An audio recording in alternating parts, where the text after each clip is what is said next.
Hello everyone, welcome to my channel. I am Gurleen. आज हम MCQ solve करेंगे up to topic kingdom Protista. Our first MCQ is which of the following was given the status of kingdom in the classification system given by the Copeland. आपको पता है Copeland ने क्या किया था? कोपलैंड ने किसको इंट्रोड्यूस किया था क्लासिफिकेशन सिस्टम के अंदर? किंगडम मोनेरा को इंक्लूड किया था।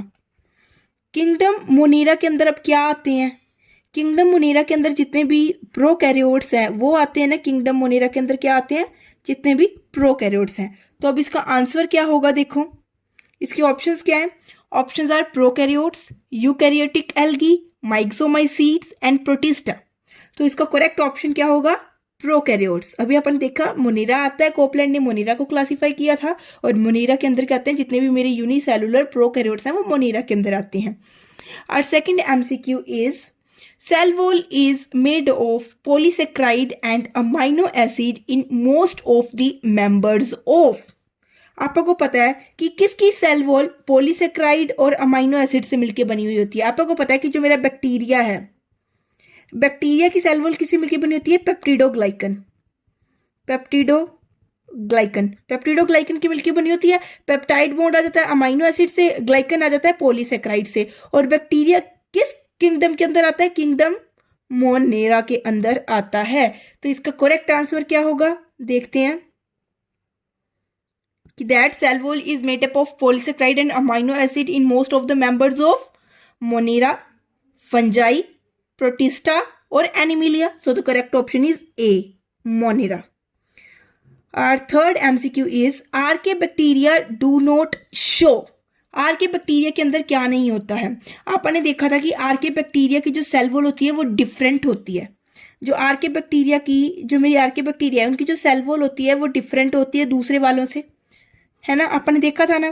क्या चीज़ नहीं प्रेजेंट होती है इसके अंदर? इसकी जो सेल वॉल होती है उसके अंदर पेप्टिडोग्लाइकन प्रेजेंट नहीं होता है, याद रखना, ठीक है। सो इसका करेक्ट आंसर क्या होगा? That archaebacteria do not show. Options are peptidoglycan in cell wall, branched chain lipids in cell membrane, introns in DNA और ribosomal proteins with highly acidic nature. So our correct option हो जाएगा A, peptidoglycans in cell wall. हमें पता है are के bacteria के cell wall के अंदर पेप्टिडोग्लाइकन की नहीं बनी हुई होती है। फोर्थ आता है अब हमारा MCQ. One of the given kingdoms proposed by the Linnaeus to classify the living organism is। अब देखो कार्लस लीनियस ने दो के अंदर ही क्लासिफिकेशन की थी, प्लांट्स, प्लांटे एंड एनिमिलिया के अंदर ही की थी ना। प्लांटे एंड एनिमिलिया, है ना। तो इसका करेक्ट ऑप्शन क्या हो जाएगा? ऑप्शन से हमारी fungi, protista, Monera and Plantae. तो इसका करेक्ट ऑप्शन क्या हो जाएगा? प्लांटे। अब हमारा फिफ्थ एमसीक्यू है that red tide is caused by rapid multiplication of. Red tide आपने पढ़ा था डाइनोफ्लैजेलेट्स के अंदर। डाइनोफ्लैजेलेट्स के अंदर पढ़ा था ना कि जो मेरे रेड टाइड कैसे होता है कि गोनियोलक्स या फिर गोनियोलक्स क्या करता है? जल्दी जल्दी रैपिडली मल्टीप्लाई करता है, जिसके कारण से मेरा सी क्या करता है? रेड अपीयर होता है। तो इसका करेक्ट आंसर क्या होगा कि that red tide is caused by the rapid multiplication of. Options are Nostoc, diatoms, desmids और गोनियोलक्स। तो इसका करेक्ट ऑप्शन आएगा Gonyaulax. So our MCQ sixth is the sole members of kingdom Monera are. क्या होते हैं? Option A that lack cell walls, नहीं, इनके पास cell wall present होती है। हैव ट्रू न्यूक्लियस, नहीं, इनके पास ट्रू न्यूक्लियस प्रेजेंट नहीं होता है।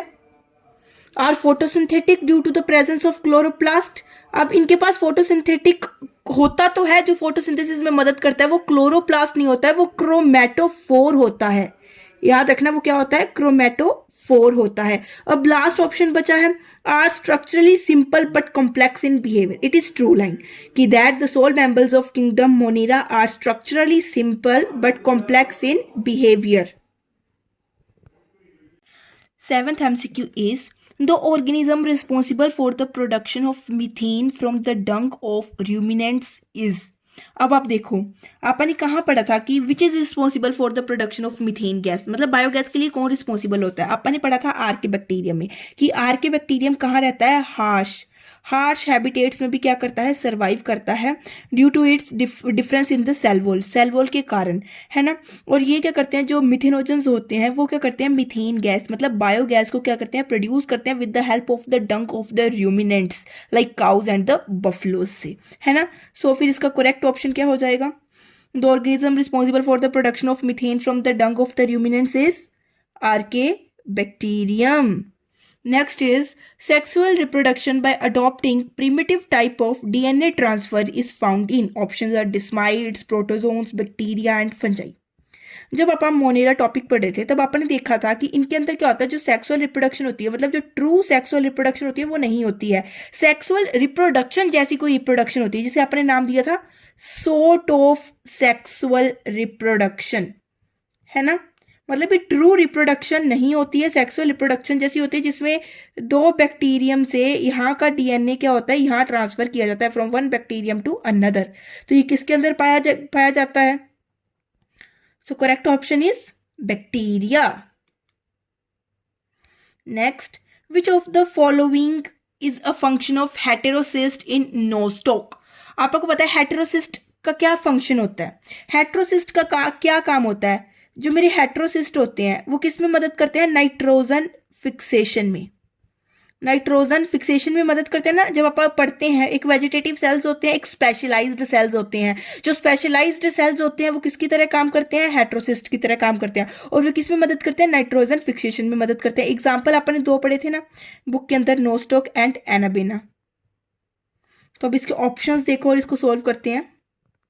Options are conversion of ammonia into free nitrogen, fixation of carbon dioxide into carbohydrates, elimination of oxygen, and fixation of atmospheric nitrogen.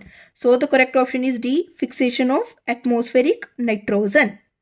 Our 10th MCQ is, in which of the following protists their overlapping shells fit together as in a soap box. Options are diatoms, desmides, slime molds and sporozoans. ये तो सबसे easy question है. इसका option क्या हो जाएगा, इसका correct option हो जाएगा ए, डाइटम्स. जो क्या होती रहती हैं, इनकी जो सेल वॉल होती है आपने पढ़ा था वो बहुत ज़्यादा हार्ड होती है, सिलिका की बनी होती है, वो कभी भी टूटती नहीं है. अगर वो मर भी जाए उनके हैबिटेट में वो क्या होती रहती है, डिपॉजिट होती रहती है और क्या बना लेती है, डायटोमिशियस अर्थ बना लेती है, जो आगे आगे बहुत फंक्शंस होते हैं जिसके पॉलिशिंग में मदद करता है एटसेट्रा. अब आप 11th MCQ देखते हैं. The body of Euglena is flexible due to the presence of.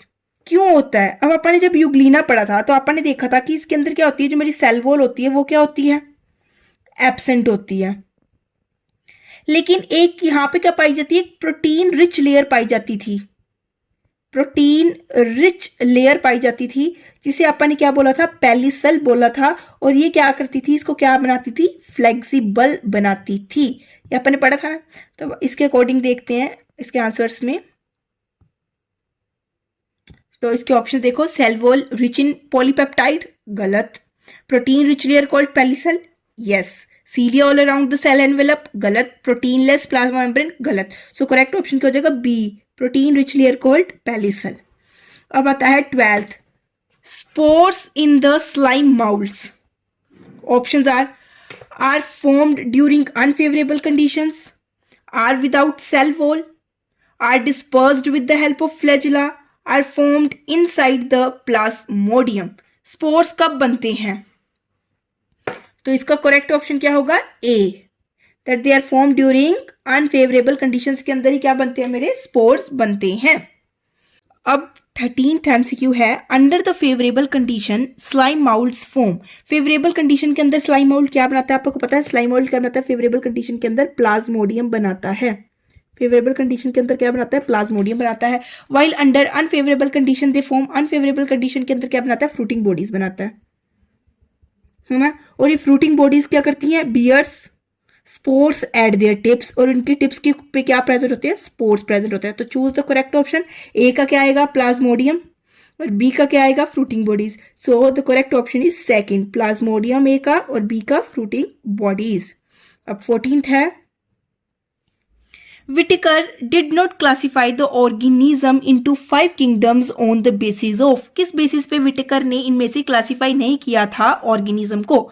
Options are cell structure, cell structure के बेसिस पे तो किया था, थैलस ऑर्गेनाइजेशन उसके बेसिस पे भी किया था, फिर आता है इवोल्यूशनरी रिलेशनशिप, इसके बेसिस पे भी किया था, रिस्पॉन्स टू एक्सटर्नल स्टिमुलस इसके बेसिस पे नहीं किया था। इसके बेसिस पे किसने किया था? कार्लस लिनियस की, जब अपन ने देखा था कि उसने कैसे ऑर्गेनिजम्स को क्लासिफाई किया था, अपन उसमें देखा था ना। तो इसका करेक्ट ऑप्शन क्या आ जाएगा कि किस बेसिस पे विटेकर ने क्लासिफाई नहीं किया था ऑर्गेनिज्म को? Option is D, response to external stimulus. 15th MCQ है, a unicellular organism which has a gullet, 1000 of cilia, 1 macronucleus, यहाँ पे क्या आएगा? मैक्रोन्यूक्लियस आएगा, sorry, macronucleus and 1 micronucleus is put under the group of, options are flagellated protozoans, eubacteria, sporozoans और ciliated protozoans। तो इसका correct option क्या आ जाएगा? डी। किसके अंदर पाया जाता है ये सब कुछ? ciliated protozoans के अंदर पाया जाता है। अब लास्ट एमसीक्यू है 16th, evolutionary relationship was one of the criterial basis for giving. जब आपने ने क्या देखा था, अब आपने ने क्या देखे थे? बहुत सारे देखे थे classification system, 2 kingdom classification system देखा, 3 किंगडम देखा, 4 किंगडम देखा, 5 किंगडम देखा, 6 किंगडम क्लासिफिकेशन भी देखा, लेकिन किसी ने भी इवोल्यूशनरी रिलेशनशिप को एक्सप्लेन नहीं किया था।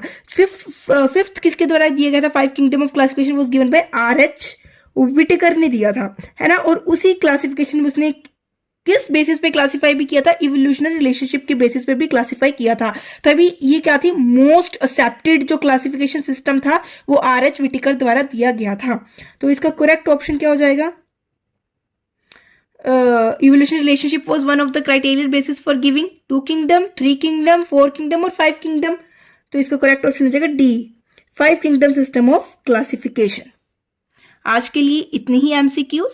कल हम स्टडी करेंगे टॉपिक फंजाई को, आगे कंटिन्यू करेंगे। अगर आपको कोई भी डाउट हो कमेंट सेक्शन में टाइप करके पूछ सकते हैं। अगर आपको मेरी वीडियो पसंद आए please like and subscribe my channel. Thank you everyone.